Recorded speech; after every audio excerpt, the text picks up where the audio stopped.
బాబాయ్ నమస్తేనే. నమస్తే. ఏం పేరు? నా పేరు యాదగిరి గౌడ్. ఆటోనేనా? ఆటోనే సార్. ఓ 25 ఏళ్ళు అవుతుంది. ఎట్లుంది మరి కారోబార్ అంతా ఎట్లుంది? ఇప్పుడు ముందు పోయిన సంవత్సరాలు బాగుండేరు 10 ఏళ్ళు. ఈ 10 నెలల నుంచి అయితే మరి ఘోరంగా తయారైంది. ఎందుకంటే దీన్ని ఫ్రీ బస్సులు పెట్టారు కదా, లేడీస్ అయితే ఒక్కరు కూడా 10 రూపాయల సవారి కూడా ఇస్తలేరు. ఏమంటే ఆటో కావాలమ్మంటే నవ్వుకుంటూ పోతున్నారు, ఎగతాళి చేసుకుంటా. ఫ్రీ బస్సులు పెట్టారు కానీ ఎవరికి ఉపయోగం లేదు అది. మరి ఇక అంటే ఫ్రీ బస్సు కూడా మహిళలు అంటే ఇంట్లో ఎవరో ఒకరు అయితే ఎక్కుతున్నారు అని చెప్పేసి అంటా ఉన్నారు. ఏంటంటారు? ఏం సార్ ఎక్కుతున్నారు, ఒక్కరు ఉంటే 10 మంది నేతలు ఇవాళ 60, 30, 40 రూపాయల కిలో బియ్యం ఇవాళ 70 రూపాయలు అయినాయి సార్. 70 రేట్లు చాలా పెరిగినాయి. 85 రూపాయలు ఉన్న మంచి నూనె ప్యాకెట్ 120, 45 రూపాయలు అయింది. ఇక్కడ ఫ్రీ పెట్టినట్టు అయింది, అక్కడ పెంచినట్టు అయింది. ఏం లాభం, ఎవరికి లాభం అవుతుంది? అది ఆడికాడికి అవుతుంది. మేము చేసినాము ఈ ఫ్రీ బస్సు వల్ల. మేము అప్పుడు ఫ్రీ బస్సు లేకముందు 800, 600, 700 తీసుకుపోతాము. ఇప్పుడు 400-500 కూడా తీసుకుపోతలేము ఇంటికి. పొదుముకి పోతే ఇంట్లో కిరికిరు, బయటకు వస్తే ఈ బాధలతో ఏం చేయాలి, ఎక్కడ చేయాలి ఏం అర్థమవుతలేదు. పెట్రోలు డీజిల్ నెలకోసారి పెరుగుతుంటుంది, గ్యాస్ కూడా డీజిల్ కూడా. ఏం లాభం లేదు. ఆటో డ్రైవర్ చాలా మంది కూడా చాలా ఇబ్బంది పడుతున్నారు. ఏంది మరి బాయ్, మరి ఏం చెప్తా? ఇప్పుడు నిన్న రేవంత్ రెడ్డి గారు ఏమంటా ఉన్నారు అంటే డీజిల్ బండ్లు సిటీలో తిరగనీయము, దానివల్ల పొల్యూషన్ ఖరాబ్ అవుతుందని అంటారు. మరి దీని ఏంది మీరు ఆటో వాళ్ళు అంటే స్వాగతిస్తున్నారా వ్యతిరేకిస్తారా? డీజిల్ బండ్లు పొల్యూషన్ ఎక్కువైతుందంటే డీజిల్ బండ్లు ఇంతకుముందు నడిచినాయి డీజిల్ బండ్లు కూడా. మరి ఇప్పుడు బంద్ చేస్తామంటే ఓలా ఉబర్ కూడా బంద్ చేయాలి. దాని పాపం ఓలా ఉబరు మా ఆఫ్లు వెళ్ళినాయి కదా, అవి కూడా బైకులు బంద్ చేయాలా. అప్పుడేమన్నా ఈ మిగతా ఆటోలో అయినా ఎవరైనా బతకగలుగుతారు. ఇవన్నీ ఇట్లనే పెడతా కానీ ఒక్క డ్రైవర్ కూడా మా స్వాగతించేది లేదు, ఒక్క డ్రైవర్ కూడా బతక ప్రయోజనం లేదు. దగ్గర 6 లక్షలు 7 లక్షల కుటుంబాలు ఉన్నాయి ఆటో డ్రైవర్లు స్టేట్ లోపల, తెలంగాణ స్టేట్ లోపల. అంతా రోడ్డు మీద వచ్చేసేది, ఎవరికి ఉపయోగం లేదు. బయట పనులు చేసుకుందామంటే వేరే పనులు లేవు.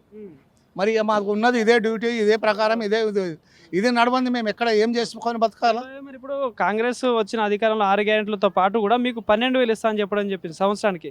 మరి దాని గురించి ఏమైనా పడుతున్నాయా మీకు డబ్బులు? ఇప్పుడు చెప్పవరకే గవర్నమెంట్ ఉన్నది సార్, ఇప్పటిదాకా ₹1 ఇవ్వలేదు.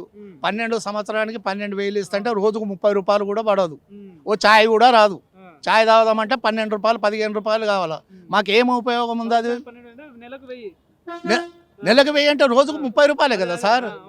మరి ఎక్కడ ఒక ఛాయ్ కూడా రాదు. మరి దానికి మాకు ఏం ఉపయోగం ఉంది దానివల్ల? మా 12,000 ఇవ్వకున్నా కానీ ఓలా ఊబర్ బంద్ చేసి డీజిల్ బండ్లు బంద్ చేస్తే మేము మా కష్టం చేసుకొని మేము బతకగలుగుతాం. ఓలా ఊబర్ లో కూడా ఆటోలు కూడా దోలుతున్నారు కదా. మరి ఆటోలు ఉన్నా పర్వాలేదు, ఈ బైకులు చాలా ఘోరం అయిపోయింది సార్. బైకుల వల్ల ప్రాబ్లం అయింది. ఓలా ఊబర్ కూడా ఎట్లా ఇస్తున్నారంటే నడిపే వాళ్ళకే లాసు, ఎవరికి లాభం లేదు. కంపౌండ్ కూర్చొని లక్షలు కోట్లు సంపాదించుకుంటున్నాడు అక్కడ. నడిపే వాళ్ళకి ఎవరైతే ఓలా ఊబర్ నడిపిస్తారో వాళ్ళకే లాస్ ఉన్నది. ఏ ఉద్యోగాలు లేవు. ఉద్యోగాలు లేని పోరలు కూడా నడుపుకుంటున్నారు. ఏదో జీవితం గడవాలని నడుపుతున్నారు. వాళ్ళు బాగుపడనికే కాదు, అదే ఉన్నది. మరి ఎట్లా అనిపిస్తుంది? మరి పాలన సంవత్సరం అయిపోయింది, సంవత్సరంలో పండగ సంబరాలు చేస్తా ఉంది ప్రభుత్వం. సో మరి సంవత్సరం పాలనలో మీకు పథకాలు ఏమైనా అందుతున్నాయా? ఎట్లా అనిపిస్తుంది? మాకైతే ఒక్క పథకం అందలే ఇప్పటిదాకా, ఏం అందలేదు. ఇస్తున్న వరకే ఉన్నది కానీ ఇప్పటిదాకానైతే ఏమీ ఇచ్చింది లేదు. గ్యాస్ 500 లేదు, ఎవరికో పడుతుండొచ్చు. 105 మంది 10 మందికి పడుతున్నది. వేరే వాళ్ళకైతే ఎక్కడ పడతలేదు. ఫ్రీ కరెంట్లు లేదు, గ్యాస్ పడతలేదు. అన్నీ చెప్తారు గ్యాస్ పడుతుంది, మేము ఫ్రీ ఇస్తున్నాము, అది ఇస్తున్నాము, ఏది లేదు. ఇప్పుడు నాసంటి ముసలోళ్ళు ఏం పని చేసుకొని బతకారా? పింఛన్ ఇస్తామన్నా 4,000 లేదు, రూపాయి కూడా పెంచలేదు. వస్తా సార్, నేను 67 ఏళ్ళు ఉన్నా. 2,000 వస్తుంది, 2 వస్తుంది. మరి ఇప్పుడు ఇది కూడా బంద్ చేస్తే నేను ఏం చేసుకొని బతకాలా? 20 సంవత్సరాల ముందు మీటర్ పెరిగింది, 23 సంవత్సరాల ముందు మీటర్ ఇవన్నీ బంద్ చేసి ఓలా ఊబర్ బైకులు బంద్ చేసి మాకు మీటర్ పెట్టండి. మీటర్ మేము నడిపించగలుగుతాం. మీటర్ పెట్టండి మాకు. ఇప్పుడు 50 రూపాయలు 60 రూపాయలు మినిమం పెడితే 50 రూపాయలు మినిమం పెట్టండి.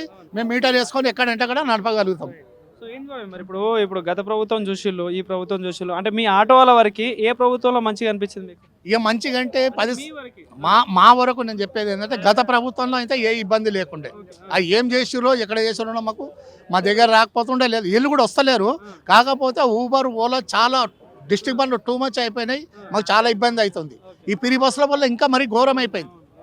ఫ్రీ బస్సులు లేకున్నా ఎంతో. ప్రభుత్వానికి చెప్పాలంటే రేవంత్ రెడ్డి గారు కూడా చెప్పాలంటే ఏం చెప్తాం? మా ఛానల్ మీటర్ రేంజ్ పెంచండి దయచేసి. ఫ్రీ బస్ అనేది మహిళలకు అనేది ఒక వృద్ధురాలకు పెట్టండి, 60 ఏళ్ళు 50 ఏళ్ళు ఉన్న వాళ్ళకి పెట్టండి. ఈ స్కూల్ కాలేజీలకు పెట్టు ఇంత మొదలు పాసులు తీసుకొని మంచిగా గవర్నమెంట్కి ఆదాయం వస్తుండే వాళ్ళు బాగుపడుతురు. ఇప్పుడు పిరస దగ్గర కాలేజీలు కూడా డుమ్మ కొట్టి ఫ్రీ బస్సులో తిరుగుతున్నారు సార్.